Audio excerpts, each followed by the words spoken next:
peluang yang diberikan untuk saya melakukan penggulungan.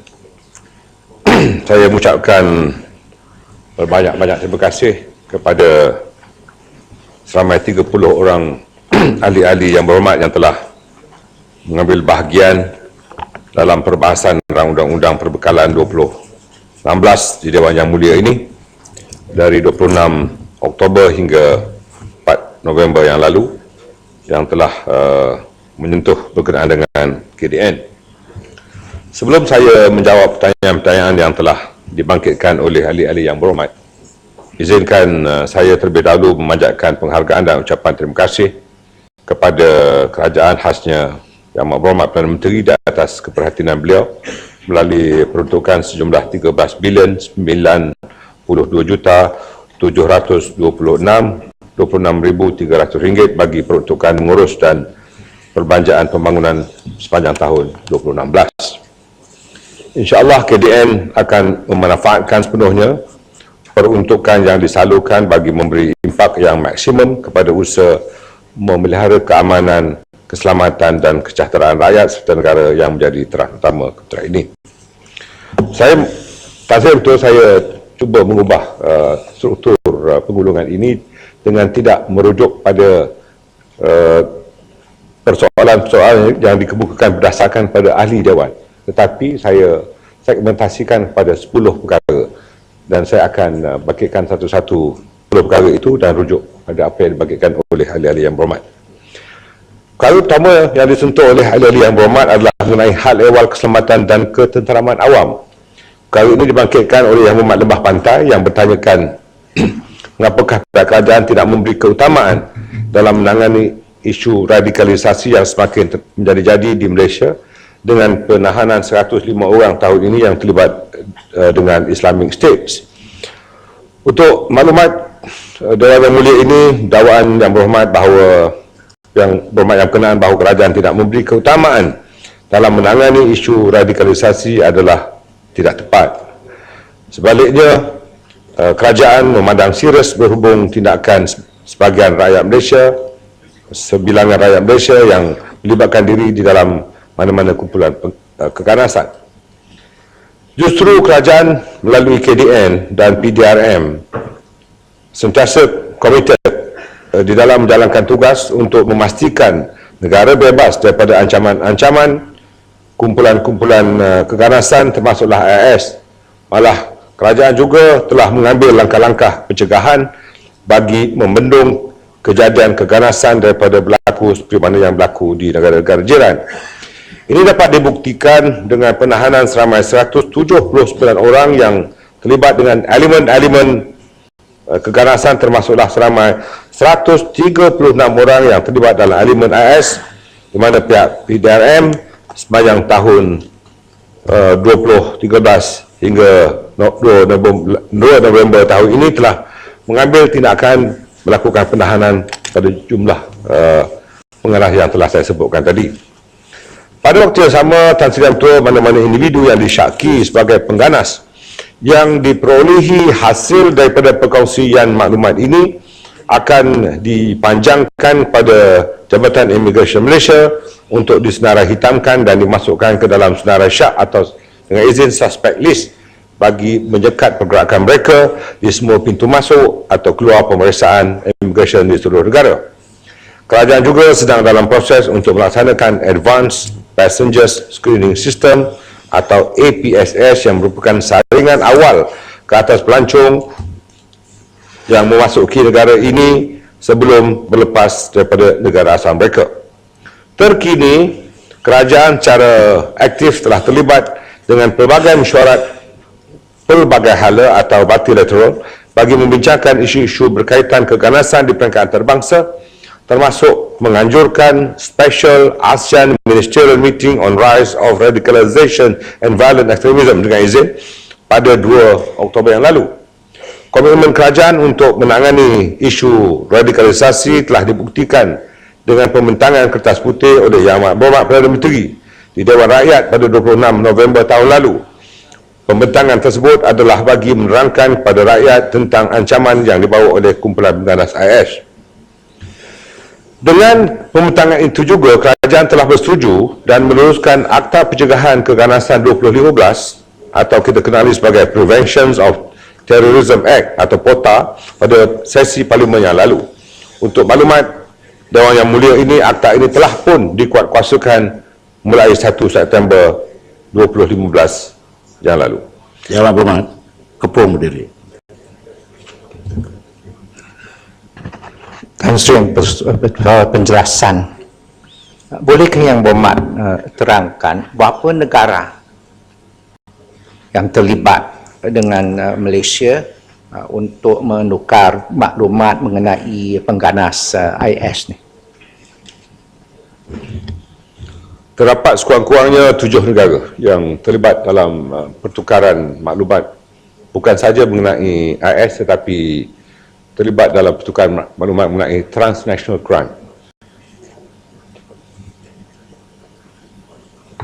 Terima kasih Tuan Speaker. Yang Berhormat Menteri, saya ingin mohon penjelasan berapa seriuskah penetrasi ideologi IS ini dalam Angkatan Tentera Malaysia, terutama yang melibatkan unit dan formasi khusus seperti Grup Gerak Khas dan bahagian staf Persikan Pertahanan. Terima kasih. Menteri yang related dan perkataan yang sama. Terima kasih Menteri.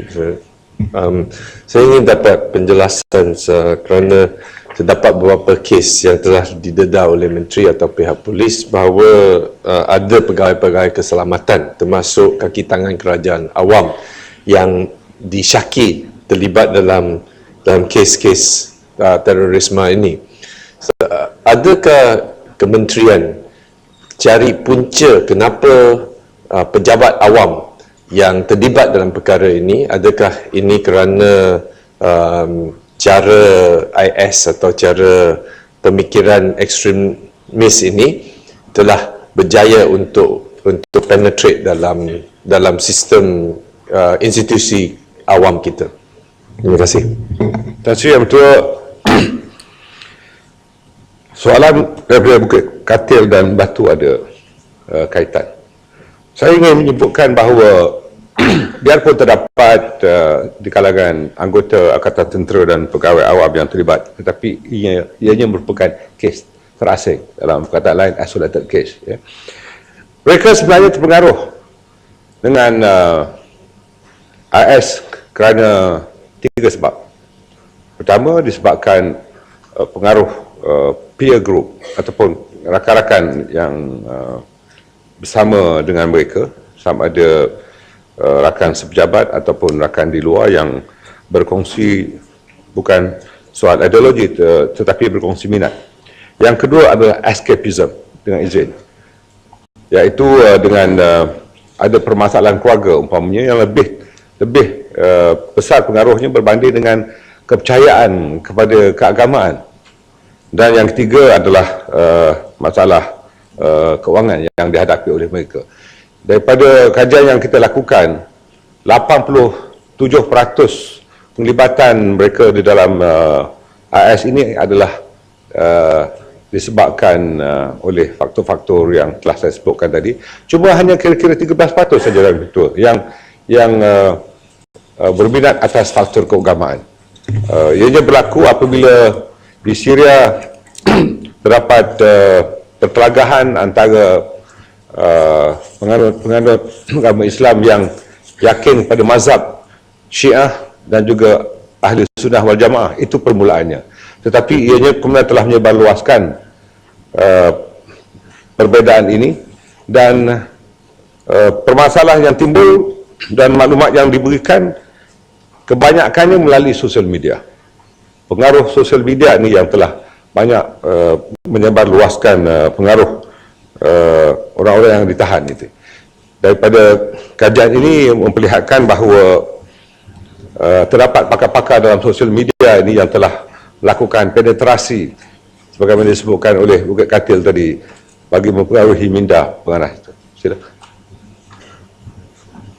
Terima kasih Menteri, terima kasih Yang Ketua.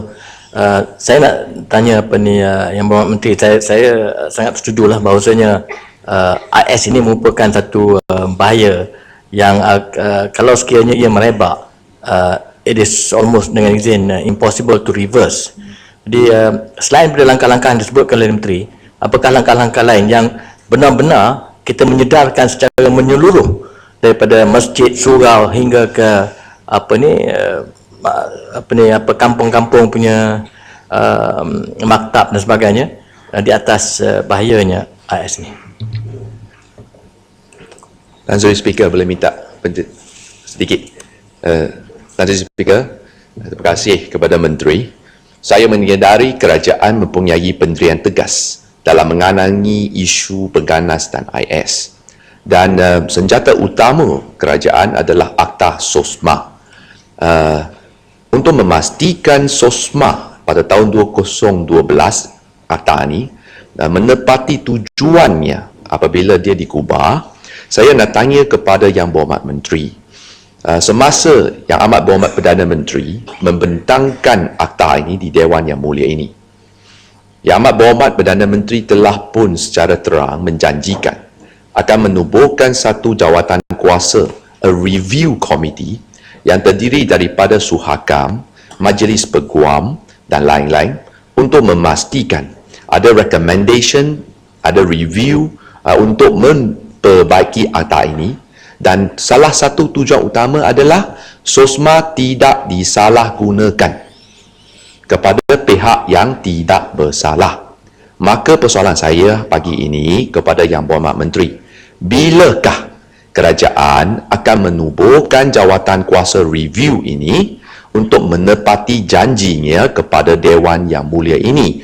Kerana pihak kami telah tunggu lebih daripada 3 tahun. Bilakah jawatan kuasa ini akan ditubuhkan? Sekian, terima kasih. Menteri boleh, sebelum pergi ke sana, saya pun setuju dengan apa yang telah dibawa oleh Taiping tadi. Cuma saya nak dapat penjelasan sedikit lagi, ialah berapa ramai kaki tangan kerajaan, termasuk angkatan tentera yang ditangkap sebab disyaki terlibat dalam kumpulan ekstremis ini. Kedua, saya rasa khawatir bila Menteri jawab ini cuma isolated case. Kalau kita menganggap angkatan tentera dan angkatan keselamatan kita, yang saya masih ingat Menteri pernah kata, kita harus ada angkatan keselamatan yang zero defect. Kalau zero defect maksudnya mentaliti melalui training itu harus dalam keadaan yang paling sempurna sekali, sehingga mereka mempunyai daya tahan, tidak dipengaruhi oleh fahaman-fahaman sesat ini. Jadi saya rasa kalau sungguh pun peratusannya kecil tu, tetapi ia harus diambil serius kerana ini adalah isu keselamatan negara. Kalau dibenarkan sebahagian kecil pun yang dimasuki dalam sistem keselamatan kita, dia merupakan satu cancerous efek kepada pertahanan kita. Sekian, terima kasih. Terima kasih Yang Ketua. Tentang perkara yang dibangkitkan oleh Indra Mahkota tadi, saya ingin menyebutkan bahawa antara langkah-langkah yang telah dilakukan termasuk program rehabilitasi ataupun program pemulihan yang dilakukan bukan saja oleh Jabatan Penjara Malaysia tetapi oleh pihak BDRM, oleh JAKIM dan beberapa orang pakar psikologi yang melakukan tindakan pemulihan. Pada waktu yang sama, dalam jangka panjang, kita melakukan program deradikalisasi, deradicalization. Dan program ini menjadi satu template kepada banyak negara. Sebab kita telah berjaya melakukan deradikalisasi ini kepada bekas pengganas komunis dulu. Oleh kerana apabila darurat telah kita alami pada tahun 1948 hingga tahun 70-an, dasar dan SOP yang telah dibentangkan telah dapat memulihkan tidak kurang daripada 97% daripada mereka yang menganuti fahaman yang di luar daripada norma-norma fahaman politik biasa telah dapat dipulihkan, dan pemilihan ini telah digunakan sebagai satu template bagi mengatasi soal radikalisme, militansi dan juga terorisme. Dan pada 25 dan 26 Januari hadapan, Malaysia akan menjadi tuan utama, tuan rumah bagi mengadakan persidangan antarabangsa mengenai deradikalisasi ini. Dan ini merupakan satu pengiktirafan daripada peringkat antarabangsa kepada kemampuan Malaysia berdasarkan pada pengalaman yang lalu.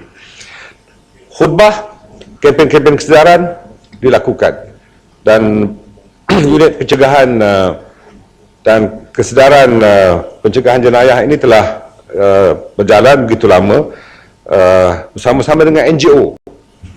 Terdapat tidak kurang daripada 3 NGO yang telah bekerjasama dengan KDN, terutamanya NGO yang dipanggil sebagai Aswaja, yang secara sukarela telah turun ke bawah bersama-sama dengan pakar-pakar psikologi dan pakar-pakar keselamatan untuk ke universiti-universiti bagi mengadakan kempen kesedaran. Untuk soalan typing, sebagaimana yang telah saya jawab di Dewan Yang Mulia ini, SOSMA ini adalah undang-undang prosedur, dan dalam perkara itu dari segi tindakan selanjutnya adalah menggunakan CPC. Tetapi saya amat setuju bahawa jawatan kuasa ulang kaji ini harus duduk, dan oleh kerana di dalam klosa bahawa kajian oleh jawatan kuasa ini akan dibuat setiap 5 tahun, dan saya fikir ini satu cadang yang baik, dan saya akan berhubung dengan Peguam Negara supaya pembentukan jawatan kuasa ini disegerakan dan input-input yang baru dapat diberikan bagi melihat beberapa kelonggaran jika ada di dalam SOSMA itu. Batu bertanya tentang berapa ramai kaki tangan kerajaan dan anggota ATM yang terlibat. Setakat ini tidak lebih daripada 15 orang yang terlibat, dan usaha-usaha mengenal pasti mereka yang mempunyai hubung kait dengan mereka yang terlibat ini telah dilakukan, dan setakat ini kami sedang meneliti dengan mendalam tentang sejauh mana penglibatan mereka yang boleh menyebabkan penyebar luasan kegiatan keganasan. Minta penjelasan Tan Sri Speaker. Terima kasih Menteri. Saya dengar Dulu pocong. minta maaf. Dulu. Boleh. Terima kasih. Ini adalah bermakna saya cuma ingin mengingatkan, iaitu kita ada cuma 3 hari dalam penggolongan oleh menteri-menteri. Jadi setakat ini sudah 1, 2, 3, 4, 5, 6, 7 sudah yang berdiri minta penjelasan. Jadi kalau ini berlarutan, baru saya nampak yang amat berhormat Perdana Menteri menjawab, baru warming up, mukaddimah sudah ramai yang berdiri. Jadi yang saya ingin ingatkan ini ialah masa. Kalau perkara-perkara yang hendak ditimbulkan itu sebagai penjelasan amat penting berdiri. Kalau perkara yang tidak berapa, sabarlah. Kena masa itu nanti akan juga catch up with us towards the end. Ada lagi 27 kementerian akan jawab dalam 3 hari. Sila Pucung. Terima kasih Tan Sri Speaker. Saya dengar penjelasan diberikan oleh Yang Berhormat Menteri, di mana nyatakan bahawa undang-undang SOSMA ini adalah prosedural dan ianya berbalik kepada CPC. Tapi saya nak sebut di sini, Datuk Tan Sri Speaker, walaupun SOSMA itu adalah undang-undang prosedural, tapi ianya digubal, dan I stand corrected here, saya baca Hansard semasa debat, cukup jelas ianya digubal untuk digunakan untuk kesalahan-kesalahan terorisme. Dan masa itu disebut oleh ahli Yang Berhormat Padang Rengas yang menjadi menteri pada masa itu, bahawa ianya diperlukan untuk kita menentang ancaman terorisme yang ada. So walaupun ianya procedural, tapi Yang Berhormat Menteri kena faham bahawa procedural law itu mempunyai impact dan kesan terhadap kebebasan seseorang itu, seseorang individu itu. Jadi dalam kes yang kita ada, kes Khairuddin dan juga kes Matthias Chang, mereka ini orang biasa, mereka ini bukan teroris, mereka bukan orang yang ada ancaman ataupun mendirikan ancaman terorisme di negara ini. Tetapi seorang daripada mereka peguam tapi digunakan undang-undang SOSMA yang seharusnya reserve, Tan Sri Speaker, untuk teroris dan sebagainya. Jadi bila kita sebut procedural, ianya senang untuk kita sebut procedural, tapi kita kena faham impact dia. Kita kena faham tujuan undang-undang prosedur itu diadakan. Ini kerana kalau ada pengganas-pengganas dan sebagainya, kita takut mereka lari dan sebagainya.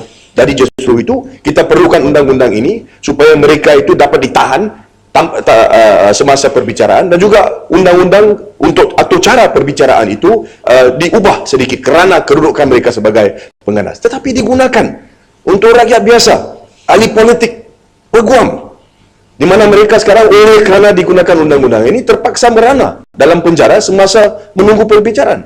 Jadi di situ kita kena faham. Dan saya minta satu penjelasan daripada Yang Berhormat Menteri. Saya faham Yang Berhormat Menteri seringkali menyatakan procedural law, tapi that's not the point. Isu dia, the effect of it and the impact of it. Kenapa ia digunakan terhadap orang biasa, ahli politik dan peguam, walhal di dalam Dewan Yang Mulia ini, Tan Sri Speaker, dinyatakan dengan cukup jelas oleh Yang Berhormat Padang Rengas, and I stand corrected here, Tan Sri, I've read it, bahawa ianya is reserved only for terrorist and terrorist activity. Terima kasih, Yang Berhormat Menteri. Menteri. Tan Sri, secara betul, saya ingin merujuk penjelasan yang dibuat oleh Peguam Negara terhadap persoalan yang dibangkitkan oleh Puchong, dan saya fikir eloklah kita gunakan itu sebagai panduan tentang bagaimanakah SOSMA telah diaplikasikan pada dua OKT yang berkenaan. Namun saya tidak berhajat untuk memperlanjutkannya kerana saya bukan seorang peguam dan saya tidak berhajat untuk mengizin melakukan argument dengan Puchong, seorang pakar undang-undang yang baik, yang menang banyak kes tapi kadang-kadang kalah juga. Dan saya harap perkara ini tidak dipanjangkan, dan kalau mahu ditanyakan, tanya dengan Menteri Jabatan Perdana Menteri yang jaga hal ehwal undang-undang. Saya fikir beliau lebih layak untuk melakukan penjelasan. Sila, Bukit Kantang. Terima kasih Tan Sri, terima kasih Menteri. Oleh kerana IS ni dia selalunya dirojok tentang Islamic State. Yang kita tahu bahawasanya perkara yang dirojok itu ialah apa yang berlaku terhadap fenomena di Iraq dan juga di Syam, Syria.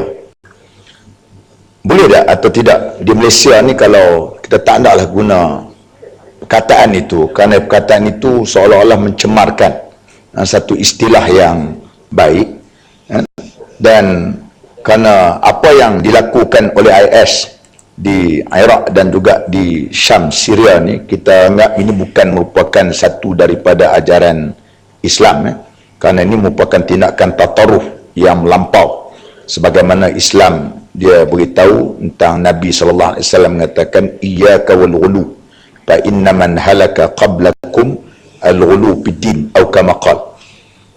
Awas orang-orang yang melampau, kerana binasanya orang yang sebelum daripada kamunya ialah orang yang melampau di dalam agama. Jadi permohonan saya supaya Malaysia ni kalau boleh tidaklah perlu untuk kita ambil pattern IS tu untuk dijenamakan sama di Malaysia, kerana ini akan memberikan tanggapan yang tidak baik dari segi ajaran Islam. Terima kasih Tan Sri. Tan Sri, yang betul, saya walaupun berbeza parti politik dengan Bukit Kantang, tetapi saya telah nyatakan perkara ini ketika persidangan counter terrorism di beberapa tempat. Istilah Islamic State ni berarti Daulah Islamiah, iaitu kerajaan Islam. Sedangkan mereka melakukan aktiviti bukan berdasarkan pada undang-undang Islam. Dan saya fikir eloklah Bukit Kantang cadangkan di Dewan Yang Mulia ni apakah istilah yang patut digunakan supaya kita tidak ada dispute dengan izin dari segi istilah ni. Asalkan kita bersatu hati, bila orang tu terlibat dalam perganasan, kita sama-sama tentang, tak kira di sana atau di sini. Setuju tak?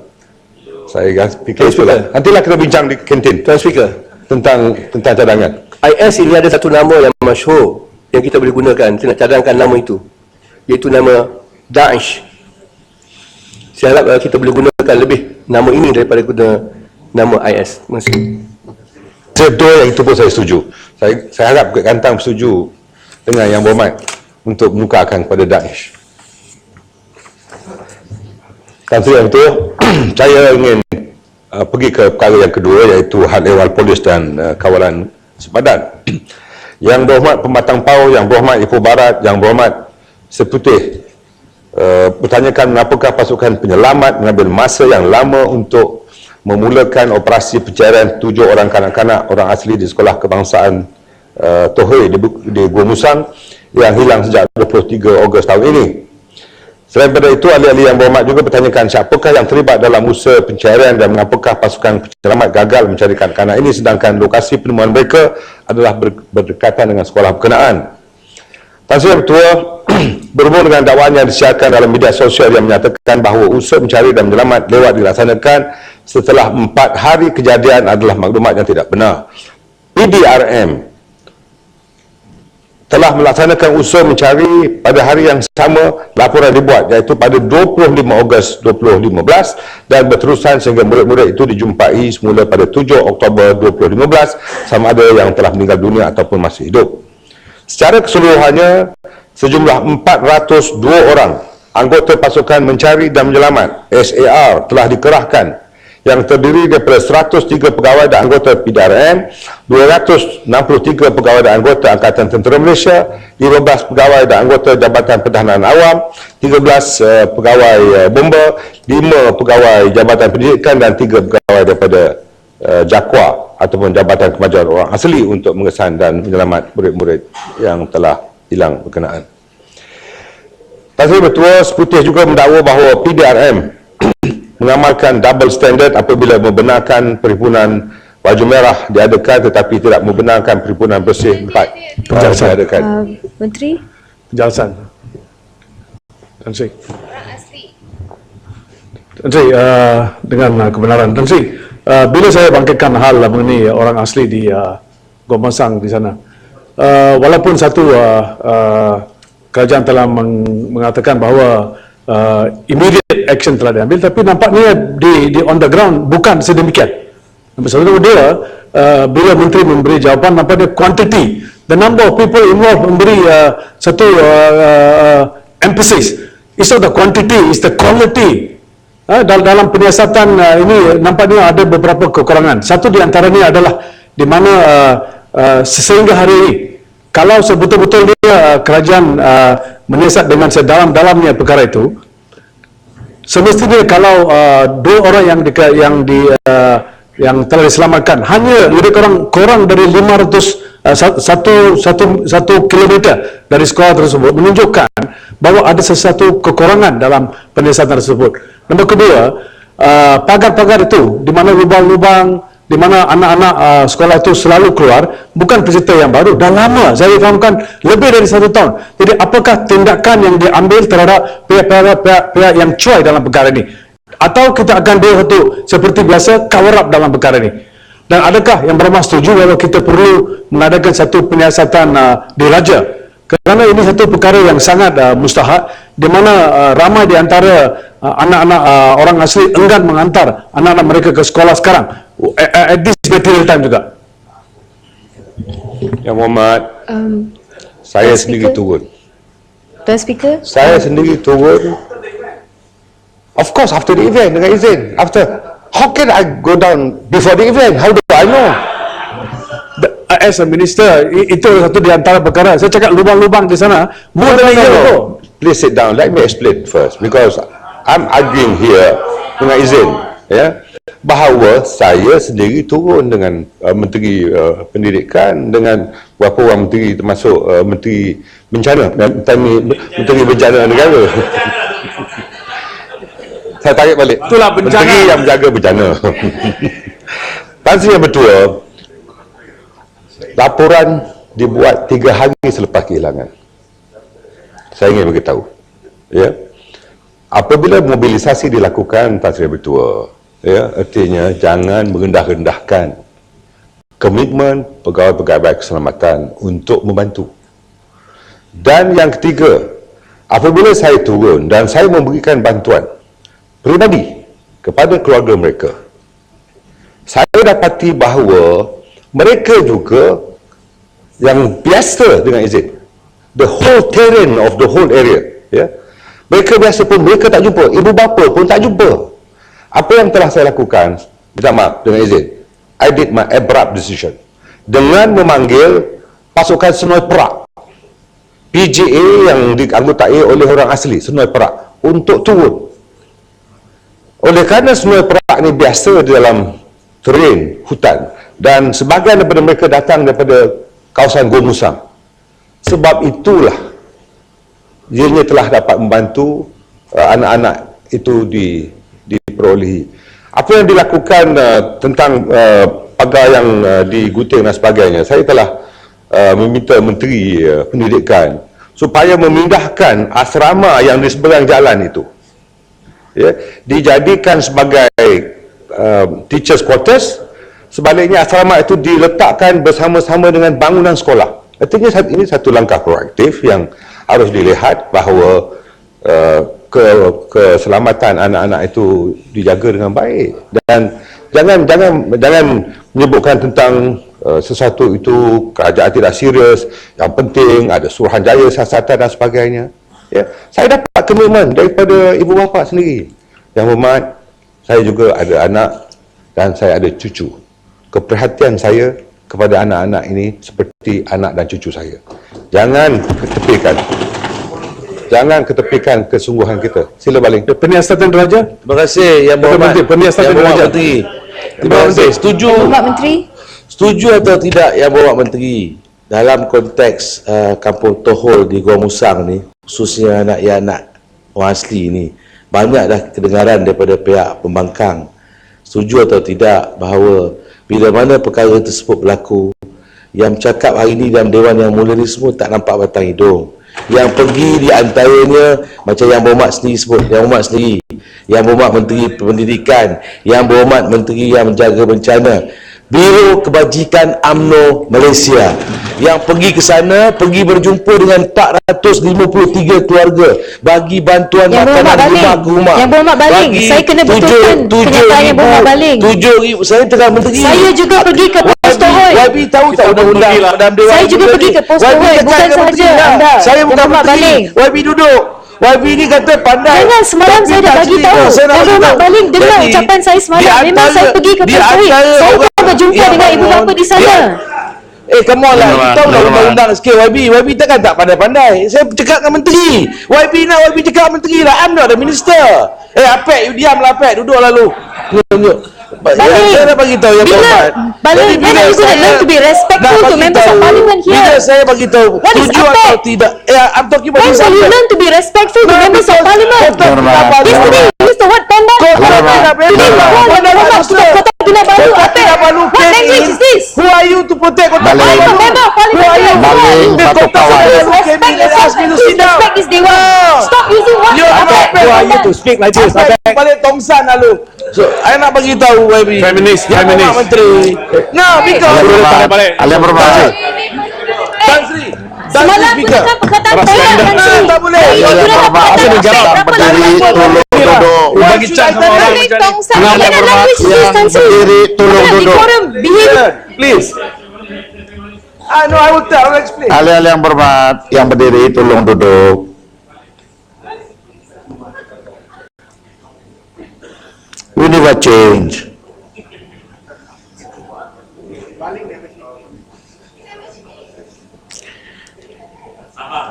Baling, teruskan, jangan ada gangguan. Terima kasih. Ya Berhormat. Nanti duduk batu. Kena Duduk batu. balik apa yang kita Duduk. Jadi Batu, duduk dulu batu. Apa benda yang mau ditarik balik itu? Saya tidak dengar tadi. boleh saya ulang tadi. Tadi Yang Berhormat, Baling- orang Sabah tidak paham dengan logat-logat sini. Betul. Macam mana saya buat ruling kalau saya tidak paham? Itu Betul. sebab saya tanya. Duduk dulu batu. Saya balik boleh ke Tongsan. Apa boleh ini? bantu. Ini resolusi. Saya kalau sudah, orang Sabah ini tak Apek faham, juga lah ini macam lah. bolehkah kita suruh Ini dia tak akal Baling punya untuk ulang untuk menjelaskan apa tujuan atau apa maksud beliau menyatakan you balik Tongsang. Ya, duduk. Baling berdiri, baling. benda yang disebut tadi itu. Terima kasih Tan Sri Speaker.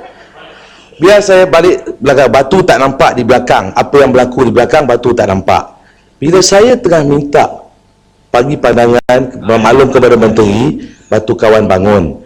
Jadi saya kata batu kawan, saya tengah cakap dengan Menteri. Kalau batu kawan nak cakap dengan Menteri, I was very polite, sir.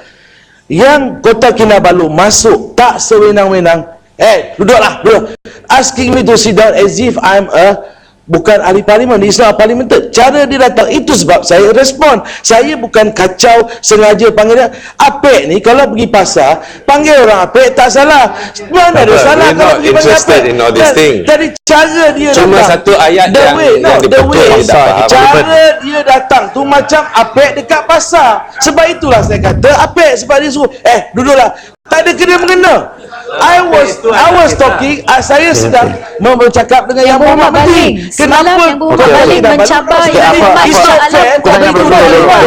So if this saying, is that acceptable? Batu, duduk dulu. Duduk dulu. Yang berdiri itu tolong duduk dulu. Apa sebenarnya makna apek ini? You don't know what happened dekat belakang. You saw or not? Duduk dulu. I did not disturb you all. I was talking to the minister. Why Batu Kawan want to accuse me? Why this apek coming? Duduk like this. What for? This is parliament. So, it's up to me. None of your business, because I did not talk to you. He started first. Ahli-ahli yang berhormat, yang berdiri, tolong duduk. Dah melampau sangat. Duduk yang berhormat. Kacau, kita nak tegur tak boleh.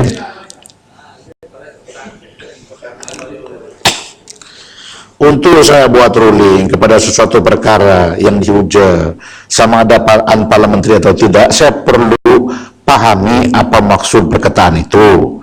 Yang saya mau penjelasan sekarang, apa sebenarnya maksud apek?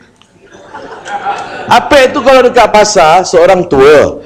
Dia orang tua, jadi panggil apek, panggil asuh, panggil nyonya. Tak salah. Macam dia panggil tambi. Yang ayat adalah balik tongsang, bukan apek. Ya. Apek tak ada saya. Ahli berhormat. Di kawasan saya panggil apek orang macam angkel. Tak salah. Itu pula apek nak jadikan isu. Come on lah, you Dulu.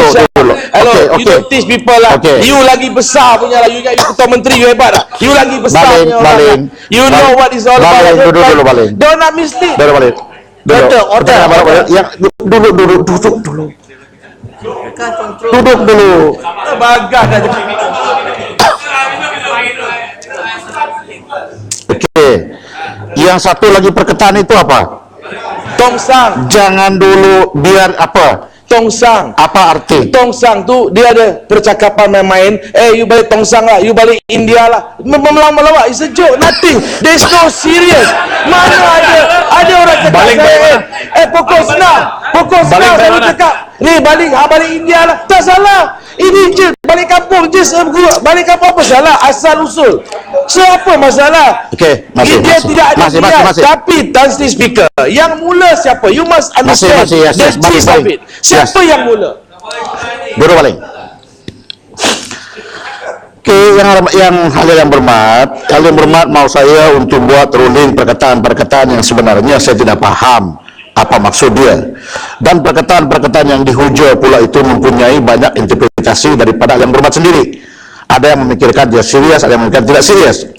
Kalau juga saya buat ruling untuk tarik balik dengan penjelasan sebegitu, maka mulai daripada saat ini saya akan beritahu kepada timbalan-timbalan saya tidak boleh berhujah lebih worse daripada itu. Bermakna we stick to the peraturan mesyuarat. Kalau juga umpamanya tidak kita hendaki ada reaksi daripada ahli yang berhormat yang tidak berhujah seperti yang dibuat oleh Baling tadi, cuma bertanya kepada menteri, selepas itu ada orang yang berdiri tidak juga mengikut peraturan mesyuarat seperti yang diterangkan oleh Baling, itu juga saya accept karena dia sedang bercakap.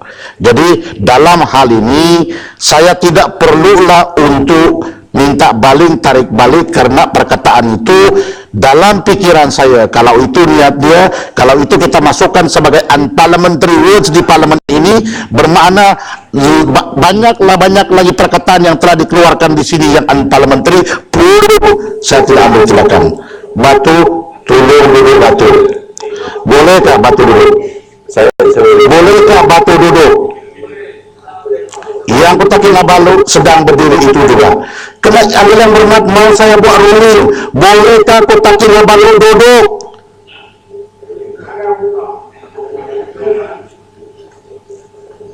Kalau saya juga tidak didengar, saya akan biarkan yang berhormat bercakap, saya akan buat komen lagi. Seperti yang saya buat kemarin. Baling berhuja dengan penuh berhema.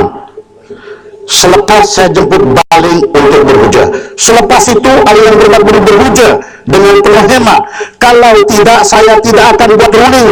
Biarlah kamu, siapa mau berdiri, berdiri. Tanggung jawab untuk menjalankan masalah licin bukan terletak di bahu saya saja. Sila Baling. Terima kasih Speaker.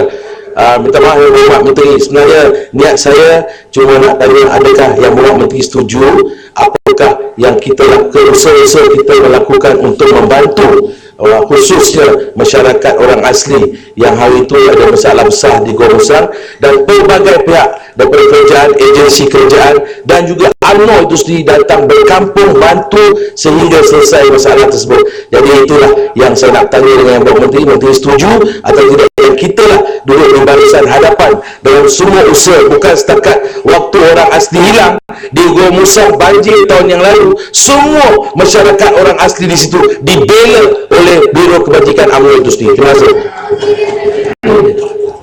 Betul. Patut syarat. Surat Mesyuarat 3664 adalah menjadi kesalahan bagi ahli dewan yang menggunakan bahasa kurang sopan biadab atau membuat pernyataan yang seksis. Dan sudah betul, saya merujuk kepada dua perkataan. Yang pertamanya tadi yang Berhormat Baling belum tarik balik perkataan Balik Tongsan itu. Saya harap itu perlu ada satu ruling daripada pihak Tan Sri, kerana Balik Tongsan itu amat sensitif kepada mana-mana masyarakat, terutamanya masyarakat kaum Tionghoa di Malaysia ini. Dan yang keduanya, semasa pembahasan berkenaan dengan isu ini semalam di antara Batu Kawan dengan Baling, semasa Batu Kawan berucap, Baling telah mengeluarkan satu perkataan yang amat seksis. Beliau mengatakan Batu Kawan sebagai pondan. Perkataan seksis ini tidak sepatutnya keluar daripada mulut seorang yang bergelar pengurusi Lembaga Tabung Haji Malaysia. Ini saya rasa tidak amat seksis dan amat tidak wajar daripada pengurusi Lembaga Tabung Haji. Saya faham. Kalau tak tarik balik. Yang Berhormat Seremban duduk. Saya minta Tan Sri tarik Seremban duduk. buat ruling. Seremban duduk, sudah saya paham. Dan saya cadangkan, Saya paham Seremban duduk. Saya sudah duduk sini 7 tahun, saya paham.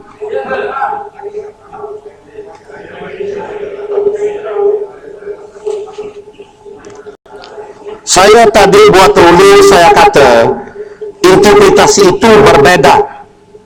Penjelasan Baling saya terima, kerana saya bukan fasih berbahasa dengan apa yang disebut. Kerana yang menolak atau menerima itu adalah speaker. Kalau juga saya dipaksa untuk suruh Baling tarik balik, mulai daripada saat ini tidak ada siapa yang berhormat yang boleh berhujah lagi daripada itu. Kerana pernah saya dengar sebelah sini bercakap binatang-binatang. Saya tahu tarik balik, tetapi jangan hujah selepas itu tarik balik sewenang-wenang. Kita belajar berhujah dengan penuh berhema. Kenapa harus menyakitkan hati di antara satu sama lain? Apa sebab? Kenapa harus seorang yang sedang berhujah diganggu? Apa sebab? Kenapa harus timbulkan kicau sedangkan masyarakat sedang berjalan dengan baik? Apa sebab?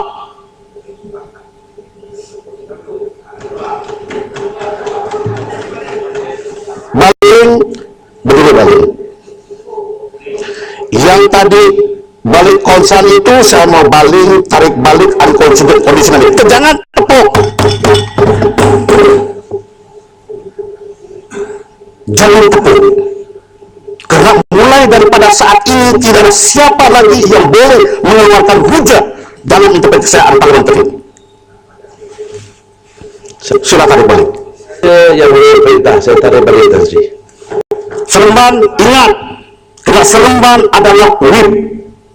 Whip yang lain, ingat, tidak ada siapa lagi daripada saat ini mengeluarkan hujah yang parliamentary. Kerana selepas itu saya tidak benarkan lagi tarik balik, saya akan menggunakan kuasa untuk halau.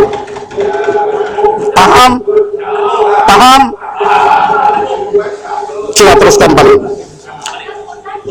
Saya dah habis. Yang hormat, yang itu berlaku kemarin.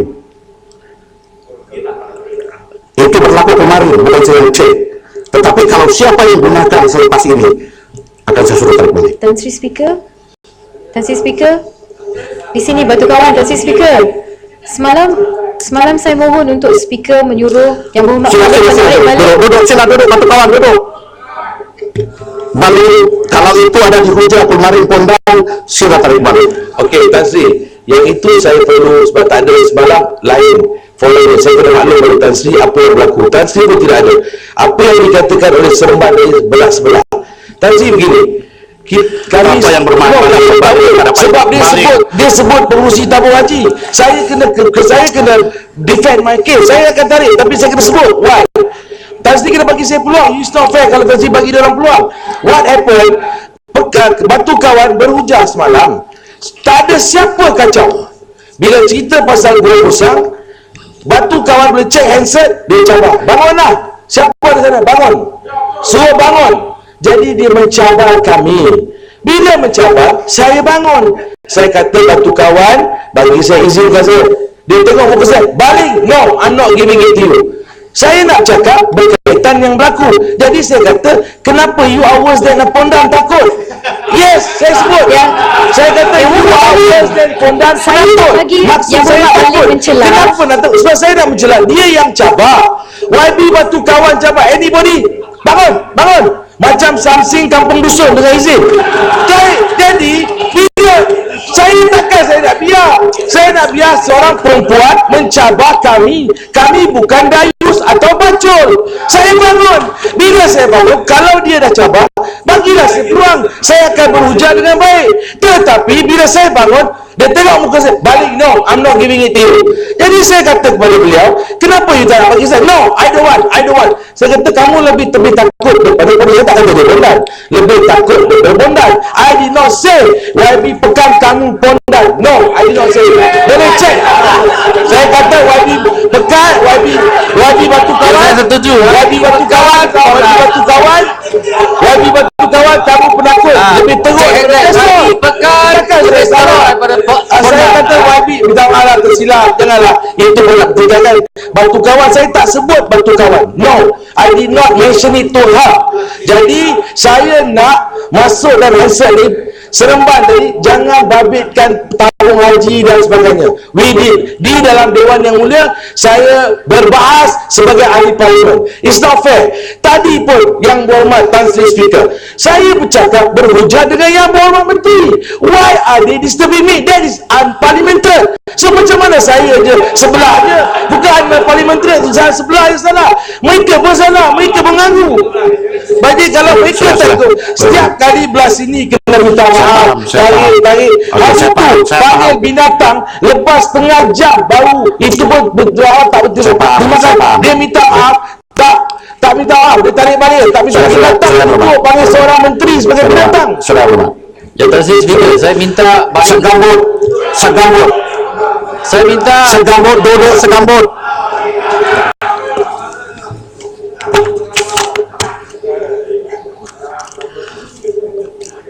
Peraturan Masyarakat 35, seseorang ahli tidak boleh bercakap melainkan setelah dipanggil oleh pengurusi.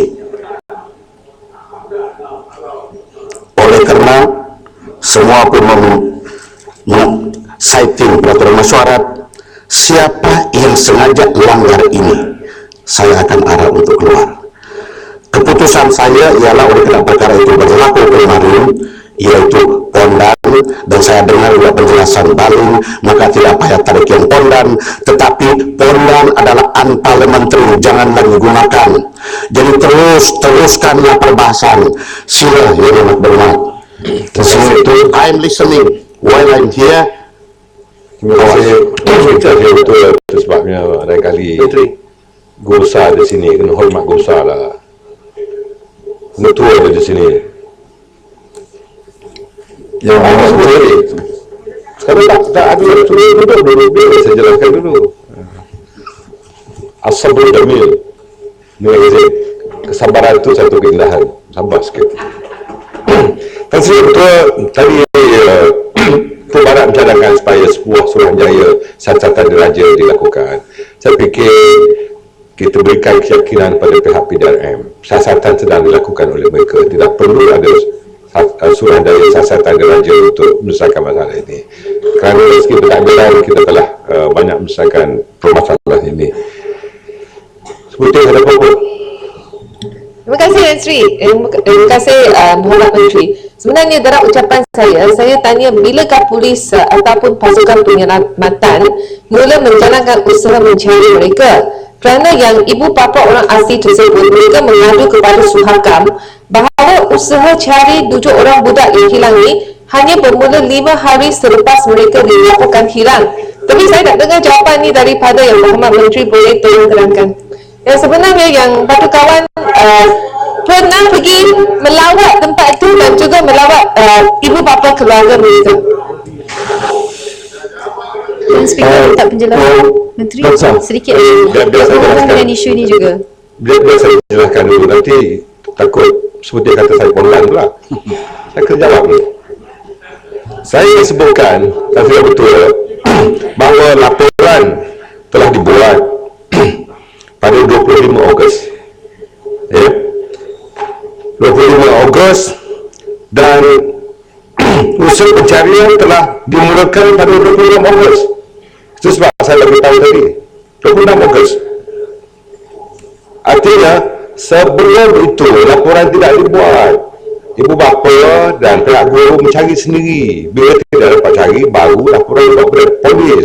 Bila polis dapat laporan, terus melakukan pencarian itu pada hari berikutnya. Jadi tidak benar tangsi yang betul jika 5 hari selepas itu.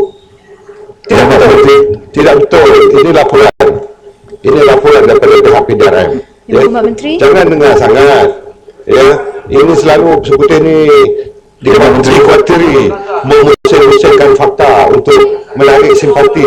Saya lapor dalam surat khabar lah. Okey, Batu Kawan, dia benar pergi tengok mereka. Okey, Batu Kawan. Jabatan Menteri, Kuala Bangsa. Yang Berhormat Menteri. Terima kasih Tuan Speaker. Yang Berhormat Menteri, saya ingin mendapatkan penjelasan berhubung dengan arahan untuk PJA Senoi Prak dihantar untuk misi mencari dan menyelamat di Pos Tohoi. Yang Berhormat Menteri membuat tawatan ke Pos Tohoi 28 hari bulan September dan membuat satu kenyataan bahawa PJA Senoi Prak akan dihantar pada 29 September. Lebih daripada 1 bulan tujuh kanak-kanak orang asli Termiah hilang. Saya dan saya pasti semua ahli parlimen di sini tahu bahawa PJA Senoi Prak merupakan angkatan yang begitu fasih dengan izin familiar dengan the terrains of the jungle, terutama sekali di kawasan Pos Tohoi. Saya ingin mendapat penjelasan mengapa lebih daripada 1 bulan baru arahan dikeluarkan untuk PJA Senoi Prak untuk misi mencari dan penyelamat. Dan seperti yang rakan saya Seputi berkata tadi, saya bersama dengan Adun Damansara Utama telah melawat keluarga kanak-kanak yang hilang dan diberitahu bahawa selepas pihak berkuasa PDRM Angkatan Tentera turun padang untuk menyertai misi mencari dan menyelamat, pihak ibu bapa tidak dibenarkan untuk melakukan misi mencari dan menyelamat mereka. Dengan izin Tuan Speaker, we were told the parents were not allowed. They said no, the police came and said no, you cannot be, only we will do it. So they stopped the parents from conducting their own search and rescue. Dan juga Tuan Speaker, Menteri, kami juga diberikan, siapa yang cakap cukup? Saya juga nak bertanya kepada Menteri,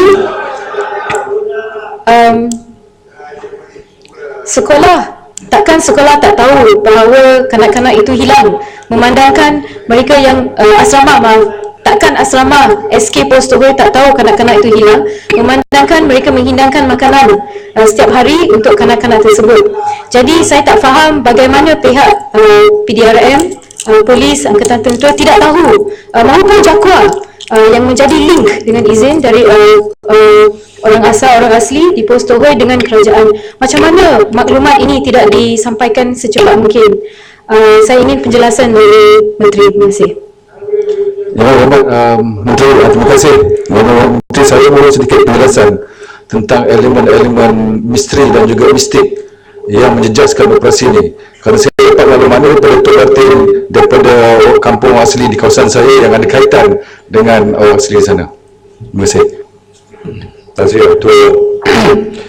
Saya tidak pernah jumpa dengan Bomo sebagaimana Kulkasa jumpa Bomo kenal. Kerana saya yakin dengan kemampuan unit-unit penyelamat, ya, sebagaimana yang disebutkan oleh Batu Kawan tadi, bahawa apa yang kita lakukan ialah kita menghantar pasukan-pasukan yang berpusat di Gua Musang dan sekitar Kelantan dahulu. Ya. Apabila saya dapati tidak ada penyelesaian, maka saya mencari jalan setelah mengadakan perbincangan dengan Ketua Polis Negeri dan Ketua Polis Daerah tentang apakah langkah yang terbaik yang betul dilakukan. Maka timbullah idea supaya saya mencadangkan pasukan Senoi Perak itu dihantar. Artinya ini satu keperhatian, bukan kita mahu melambatkan, ya. Artinya usaha itu telah dijalankan lebih awal. Saya terima kasih kerana Yang Berhormat turut datang, tapi saya tak pasti berapa ringgit yang telah diberikan untuk membantu beberapa penggunaan berbanding dengan bantuan yang diberikan oleh Biro Kebajikan UMNO dan lain-lain ahli parlimen yang telah datang, ya. Dan saya ucapkan terima kasih, bukan kita mahu berbahas dalam perkara ini, sebab ini soal kematian, ini soal kemalangan, dan kami bersempati dengan ibu bapa dan kita minta pihak sekolah dan ibu bapa lebih berhati-hati di dalam membuat kenyataan-kenyataan yang akhir ini salah tafsirkan. Dan Jabatan Pembelajaran Orang Asli dan Kementerian Pendidikan umpamanya telah mengambil langkah proaktif di mana anak-anak orang asli itu diberikan kemudahan pengangkutan dan dibenarkan untuk pulang lebih kerap lagi. Ya, mungkin ada kerinduan kepada ibu bapa berlaku homesick dengan izin, ya. Dan kali ini saya fikir inilah kita ikhlas di dalam melaksanakan tugas kita sebagai ahli parlimen, dan jangan mempolitikkan walaupun perkara itu tidak seharusnya dipolitikkan. Saya bersetuju dengan Kulkasa, usaha-usaha itu dilakukan oleh pihak ibu bapa, ya. Dan usaha paranormal ini memang lazim dilakukan oleh orang di kampung. Mungkin mereka turut berikhtiar, ya, dengan keadaan-keadaan yang mereka sendiri tahu. Silakan. Terima kasih Tuan Speaker, terima kasih Yang Berhormat Menteri.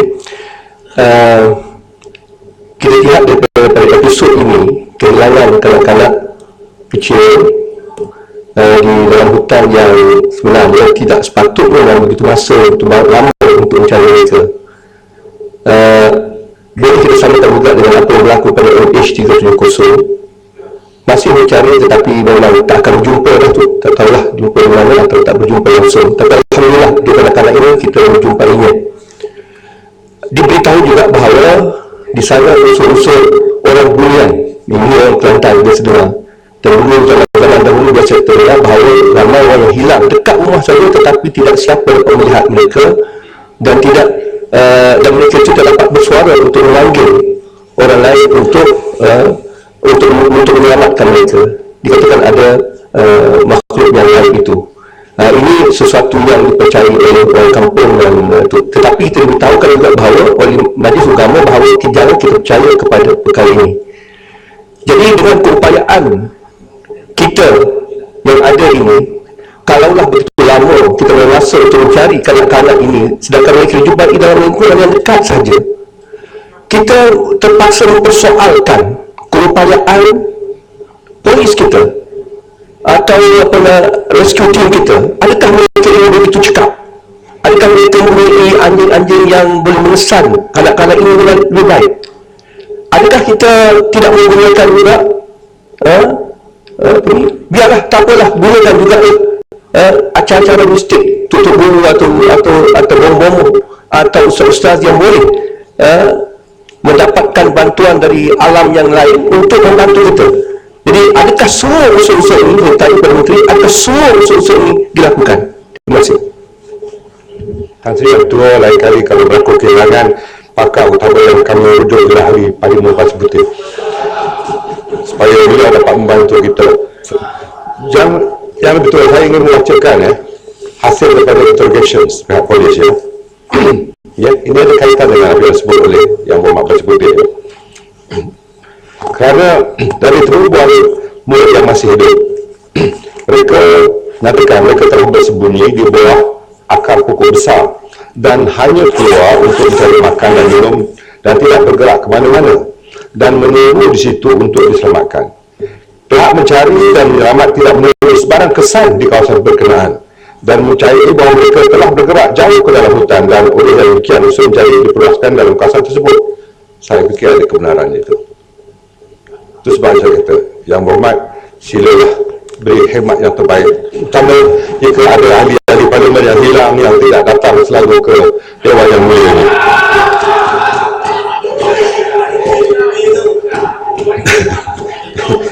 Tak saya betul, saya tidak merujuk kepada mana ahli parlimen, tetapi jika ada, jadi yang masuk pekan ni, jadi yang masuk suruh Pasal Putih cari pekan. Jadi hemat tu harus juga diberikan ya. Bukan ni, saya serius ni, termasuklah jiran belakangan yang baru sampai, sebelum itu dia hilang, yang baru bangun. Saya fikir Tan Sri betul. Dalam hal ini saya harap kita istiqamah lah, ya, jangan mempermain-mainkan tentang soal kehilangan anak-anak ini, jangan pernah merendah-rendahkan usaha keseriusan pihak polis, pihak JPAM, pihak RELA dan pelbagai pihak lagi. Kita bukan saja tidak memberikan penghargaan pada mereka, kita kutuk. Saya tidak setuju. Sebagai menteri yang bertanggungjawabkan dalam hal keselamatan terutamanya untuk menjaga PDRM, saya fikir kita hendaklah istiqamah di dalam melakukan sebarang kenyataan. Saya terima kasih kepada yang membantu, termasuk Pasir Putih yang akan menggunakan kepakarannya itu untuk berdiskusi dengan orang bunyian kalau mereka yang telah menyembunyikannya. Yang Berhormat, sambung pemerintahan nanti sebelah petang. Ada Yang Berhormat, masyarakat ditangguhkan sehingga jam 2:30 petang.